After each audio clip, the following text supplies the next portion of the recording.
Saya bilang tahun 2025 ini sudah tinggal 2 bulan.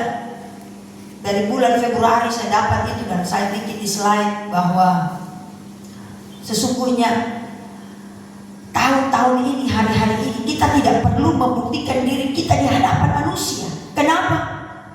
Karena kalau manusia sudah lihat kita dengan kacamata dirinya, kacamata hitam, kacamata merah, kacamata kuning, biarpun kita mau tampil dengan baju putih, seputih, sepolos, setulus apapun, orang itu akan tetap melihat kita hitam.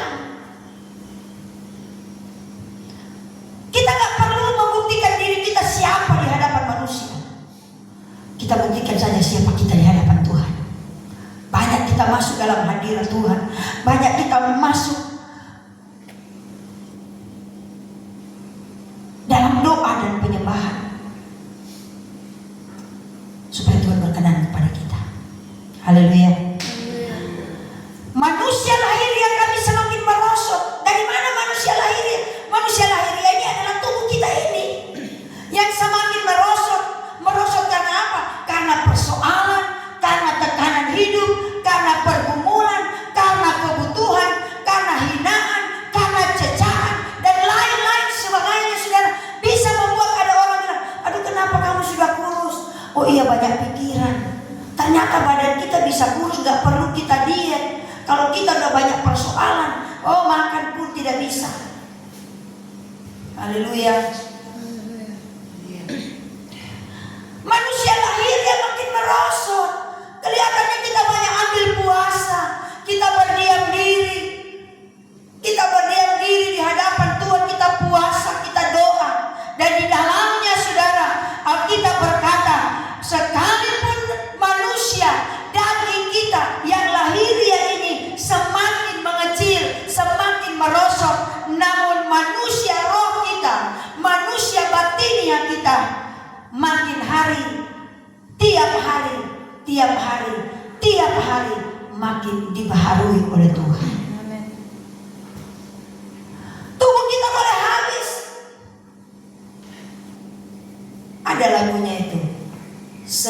Sekalipun tubuh ini, ya, dagingku dan hatiku habis lenyap. Daging dan hati habis lenyap, saudara. Namun Tuhanlah kekuatanku. Jadi kadang-kadang hati ini kalau sampai boleh mau habis. Tuhan mendidik kita, Tuhan membentuk kita supaya kita menjadi orang-orang yang manusia yang dibaharui setiap hari. Berarti tidak dapat disangkal kita setiap hari akan mengalami tantangan. Setiap hari kita dibaharui oleh sekitar kita, oleh orang-orang yang ada di sekeliling kita, untuk membentuk kita menjadi manusia batiniah yang dibaharui. Haleluya. Saudara mau dibaharui? Jadi waktu kita mengalami cercaan, kita mengalami hinaan, kita mengalami bulian, saudara, kita kalau orang yang dibaharui memberikan, merelakan hati kita di hadapan Tuhan, kita tidak akan sampai bunuh diri.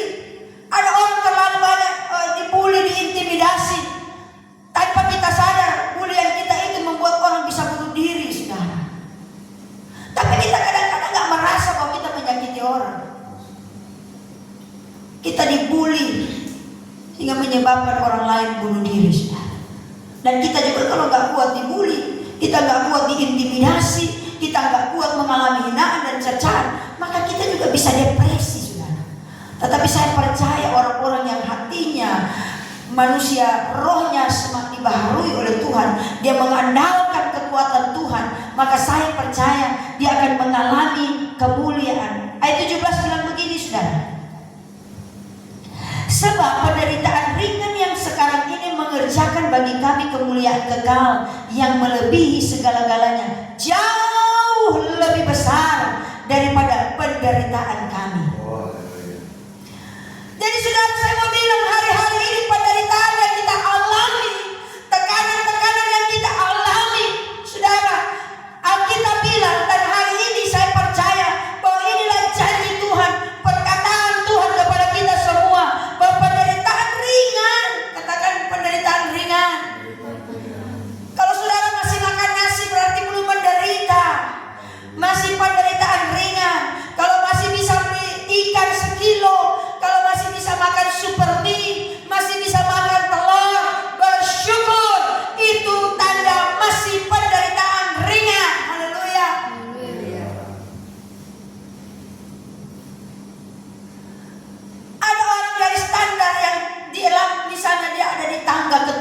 saudara. Waktu dia turun ke tangga kelima, keempat, dia udah gak mampu. Dia bilang, Tuhan mati saja saya Tuhan, sudah gak mampu. Tetapi saya percaya ketika roh kita semakin dibakar oleh Tuhan, maka kita mampu menanggung penderitaan ini. Haleluya. Dan kita belajar saudara, waktu Nuh membuat bahtera. Dengar baik, supaya manusia kita, rohani kita dibaharui, kita kuat menghadapi bencana, kita kuat menghadapi tantangan, kita kuat menghadapi cobaan dari luar, dari dalam. Saudara, Alkitab berkata kita belajar dari Nuh. Nuh waktu membangun bahtera, Alkitab mencatat di sana bahwa dia bikin pangkal dari dalam dan dari luar. Berarti kita harus punya pertahanan iman. Kita harus punya firman yang kita tutup dari dalam dan kita tutup dari luar, supaya air tidak masuk, supaya bencana, supaya air bah itu tidak masuk dalam bahtera yang akan dinaiki Nuh dan keluarganya. Amin. Jadi pada waktu bahtera itu berjalan, saudara, Nuh menari-nari di dalam bahtera. Dia hanya mendengar suara Tuhan, mendengar suara surga. Dia tidak peduli yang di luar terjadi seperti apa. Yang dia tahu, dia dan keluarganya dalam perlindungan Tuhan. Amin. Jadi dengar baik, bapak-bapak, protek keluargamu dari dalam dengan firman, protek keluargamu dari luar dengan firman. Karena firman Tuhan berkata bahwa penderitaan ini mengerjakan bagi saudara dan saya kemuliaan kekal, melebihi segala-galanya, melebihi emas dan perak, melebihi kebutuhan kita, melebihi persoalan kita, melebihi apa yang kita hadapi, melebihi tantangan kita hari-hari ini, saudara. Maka itu hari ini saya katakan, kuatkanlah dan teguhkanlah hatimu.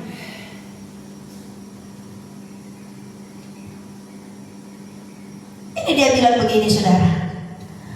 Karena penderitaan yang kita alami sekarang ini mengerjakan bagi kami kemuliaan kekal yang melebihi segala-galanya, jauh lebih besar dari penderitaan yang kita alami. Amin. Amin. Tidak apa-apa. Dari luar begitu banyak serangan, tetapi kalau kita taruh seperti Nuh, kita blokir, buat pangkal dari dalam, maka itu tidak akan menembus dan tidak akan merusak bahtera kita.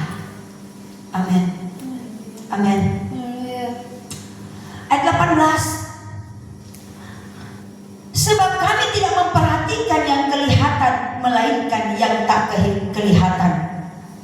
Karena yang kelihatan adalah sementara, sedangkan yang tidak kelihatan adalah kekal. Ada banyak orang ingin terlihat, ada banyak orang memberi hanya untuk dilihat, diakui oleh orang, diakui oleh dunia, diakui oleh sekeliling, saudara. Tetapi inti dari kehidupan kita bersama Kristus adalah ketika kita memperhatikan yang tidak kelihatan, yang mendatangkan hidup yang kekal. Banyak orang gengsi, saudara. Ya, kelihatannya baik-baik saja. Dalam kesesakan, dalam penderitaan, dalam kesusahan, hati kita harus dijaga, saudara, supaya kita mampu melewati setiap penderitaan yang Tuhan izinkan. Berarti yang dialami, kita alami, saudara, tidak beda-beda jauh dengan Rasul Paulus alami. Waktu dia masuk dalam ladang Tuhan, dia mengenal Tuhan secara pribadi. Apakah Daud memperkaya dirinya? Tidak.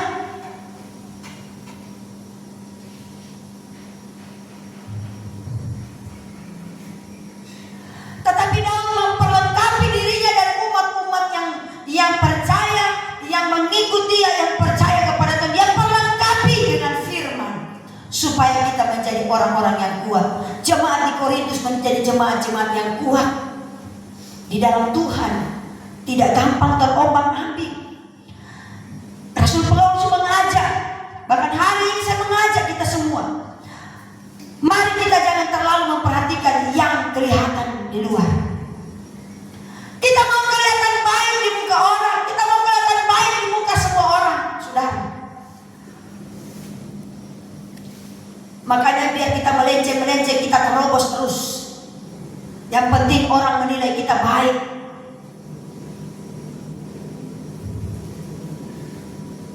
Sudahlah, kalau memang orang mau menilai kita tidak baik, ya sudah, itu penilaian orang, itu pilihan orang melihat kita baik atau tidak. Ya, orang yang tenar, ya, saya pelajari ketika orang-orang baru tenar, para selebriti, para penyanyi yang baru-baru tenar, bukan sedikit juga netizen-netizen yang membuli, yang menghina, yang mengejek dan lain sebagainya. Tetapi apakah dia fokus dengan hinaan dan ejekan? Dia tetap berkarir, dia tetap berkarya untuk kemajuan hidupnya. Amin.